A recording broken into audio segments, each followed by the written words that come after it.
Ce fut un hurlement qui déchira le silence du refuge, un son glaçant et désespéré qui résonna entre les murs et fit fuir les bénévoles présents.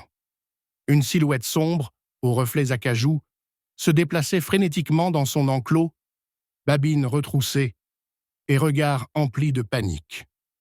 Pour la 3e fois cette semaine, Sultan avait détruit sa cage, pliant les barreaux métalliques comme de simples brindilles sous la force de sa détresse.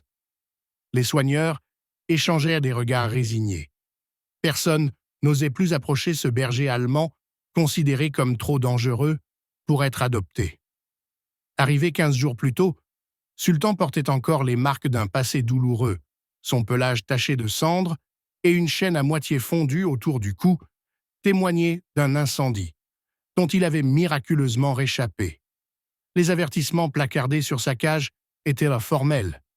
Ne jamais entrer dans son espace, ne jamais le regarder droit dans les yeux, il était considéré comme imprévisible et agressif.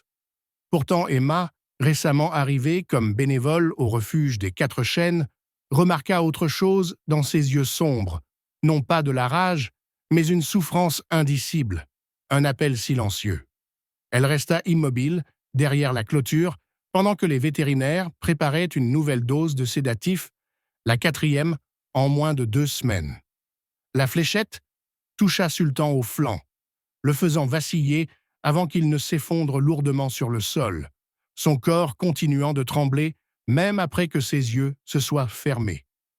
Dans la salle commune, les discussions allèrent bon train, certains parlant d'euthanasie comme unique solution, d'autres évoquant un transfert vers un centre spécialisé, tous s'accordant sur un point, il était impossible à réhabiliter. Si vous appréciez cette histoire touchante, prenez une seconde pour vous abonner et activer la cloche. Cela nous aide énormément à partager ces récits qui méritent d'être entendus. Et maintenant, découvrons ce qui va se passer avec Sultan et Emma. Cette nuit-là, quand le refuge fut plongé dans le silence, Emma revint seule, une idée fixe en tête. Elle s'assit simplement en tailleur devant la cage de Sultan, sans faire de bruit, sans mouvement brusque, juste présente. Le berger l'observait depuis le fond de son enclos. Méfiant, mais alerte, un grondement sourd montant de sa gorge. Emma sortit doucement, un petit pot de beurre de cacahuète qu'elle fit glisser entre les barreaux, murmurant d'une voix douce « Je crois que tu n'es pas méchant. Je crois que tu as juste terriblement peur. » Le lendemain, les soigneurs découvrirent le pot complètement vide. Première petite victoire qui ne changea pourtant rien au comportement explosif du chien envers tous les autres humains. Jour après jour, Emma revenait s'asseoir près de sa cage, parfois lisant à voix haute, parfois chantonnant doucement, créant un rituel qui semblait apaiser progressivement Sultan. Un matin décisif, Emma arriva accompagnée de sa fille Lucie, une petite fille de 7 ans, aux boucles blondes et au cœur immense pour son jeune âge. Avant que quiconque puisse protester, Lucie s'agenouilla devant la cage et murmura d'une voix claire « Bonjour toi. J'avais un chien qui te ressemblait. Il était triste comme toi, mais il a guéri avec de l'amour. » Le silence se fit total dans le refuge quand Sultan s'approcha lentement des barreaux, tête baissée, mais regard fixé sur l'enfant qui ne bougeait pas. Lucie sortit de sa poche un dessin coloré représentant un chien avec un cœur au-dessus de la tête et le glissa délicatement dans la cage en murmurant « C'est pour toi, pour que tu ne sois plus jamais seul. » Sultan renifla le papier, ses narines frémissant doucement, puis contre toute attente, il s'allongea calmement tout près, son souffle régulier, indiquant qu'il se détendait véritablement pour la première fois depuis son arrivée. Les jours suivants, le dessin resta dans son enclos. Personne n'osa le retirer car Sultan dormait systématiquement à côté, son museau frôlant presque le papier comme un trésor précieux.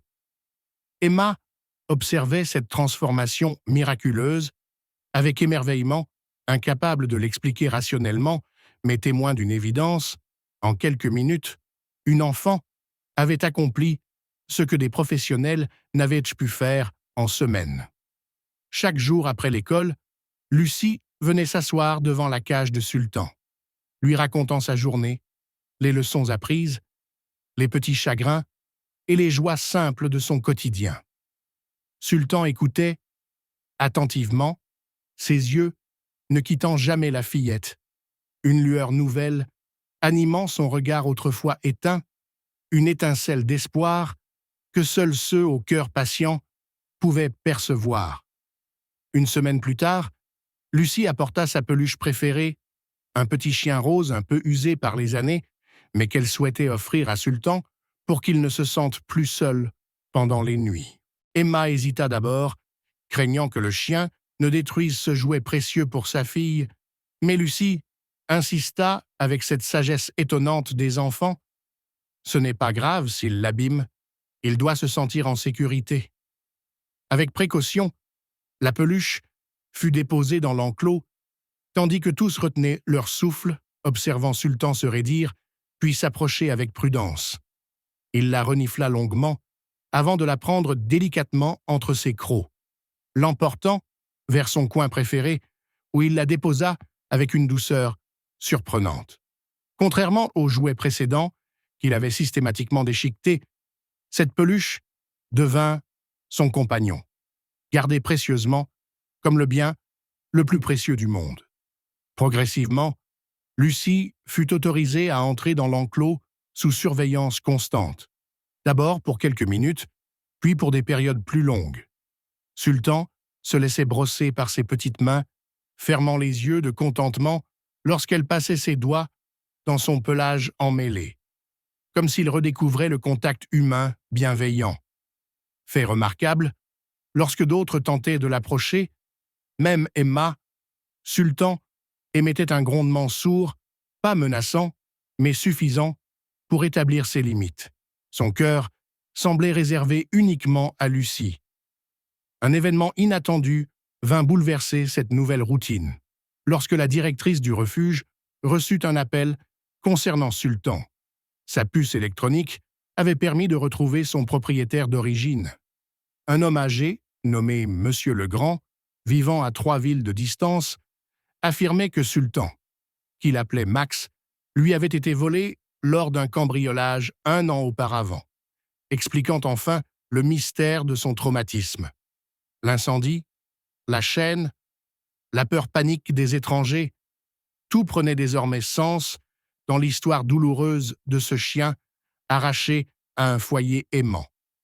Une rencontre fut organisée au refuge, créant une atmosphère tendue et une question silencieuse qui hantait particulièrement Lucie, et s'il ne voulait pas partir avec son ancien maître.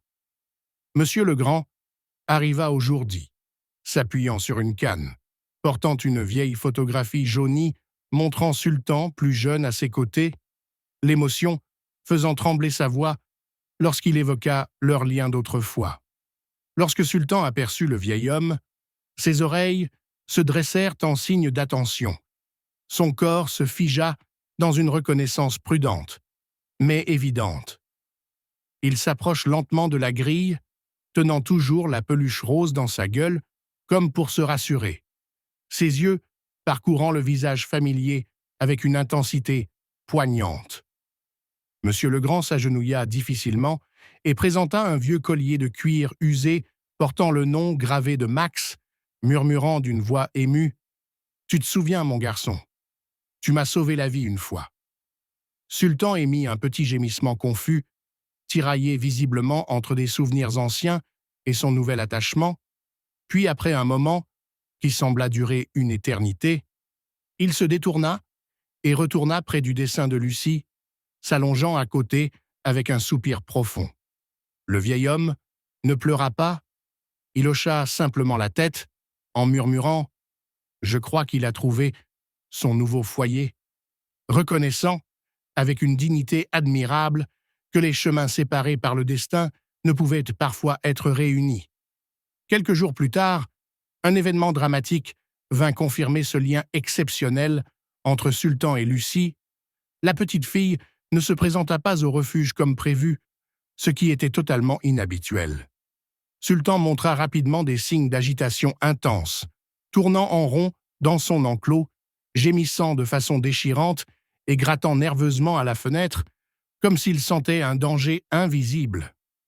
Le téléphone sonna, apportant la nouvelle alarmante que Lucie n'était jamais revenue de la bibliothèque municipale, située à quelques rues seulement.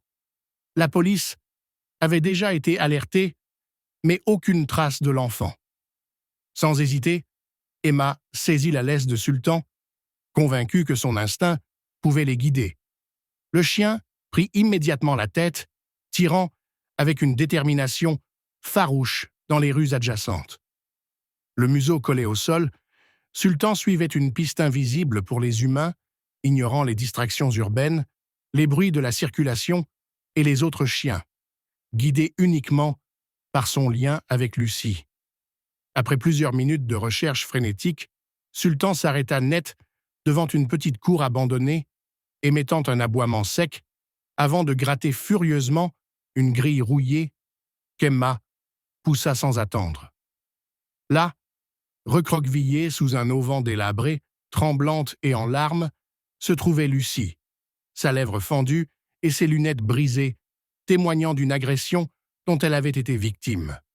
Sultan ne bondit pas, il s'approcha avec une infinie douceur, s'asseyant près d'elle, avant de poser délicatement sa tête sur son épaule, comme pour lui dire « Je suis là maintenant.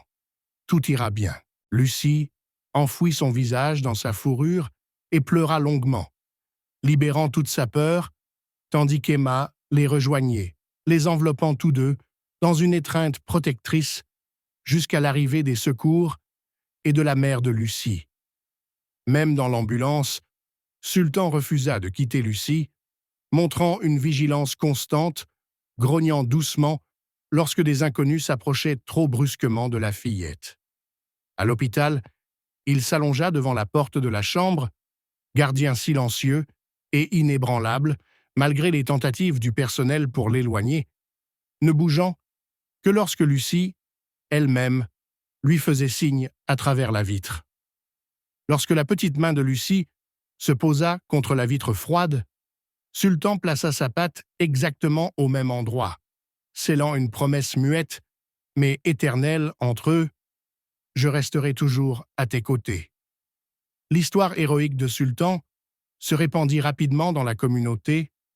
Les médias locaux racontèrent ce sauvetage extraordinaire, mais le chien restait indifférent à cette célébrité soudaine, son univers se limitant désormais à Lucie et sa protection.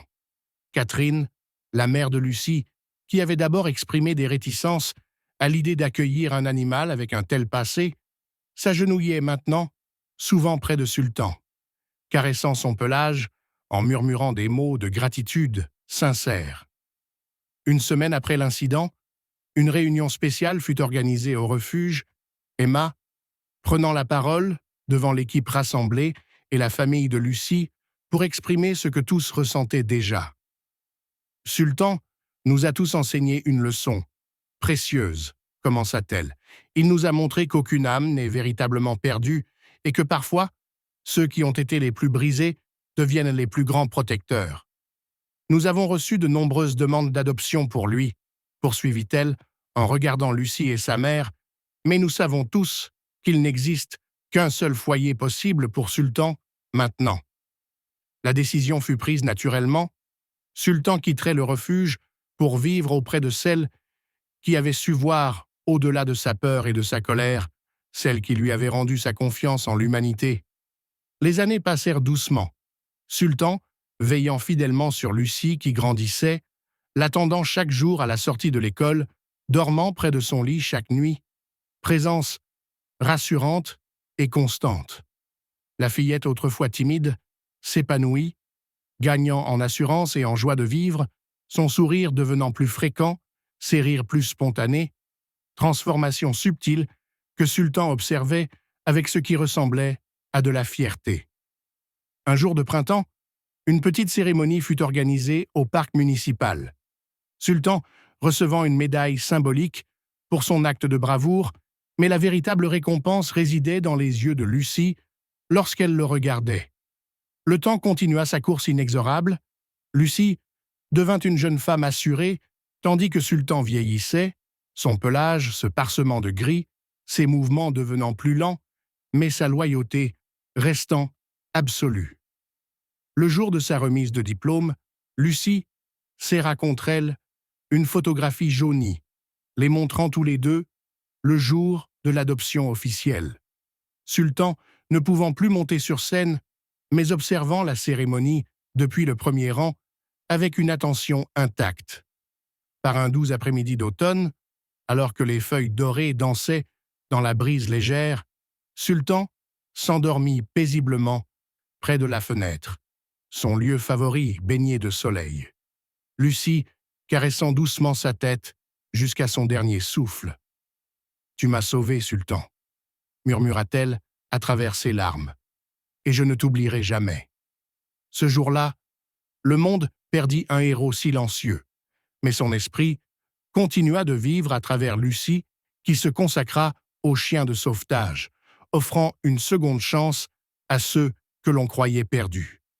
Et parfois, lorsque le vent murmurait entre les arbres du jardin, Lucie jurait entendre le doux bruissement d'une queue battant l'air, rappel éternel que le véritable amour ne meurt jamais vraiment. Il vit dans chaque cœur qui l'a touché.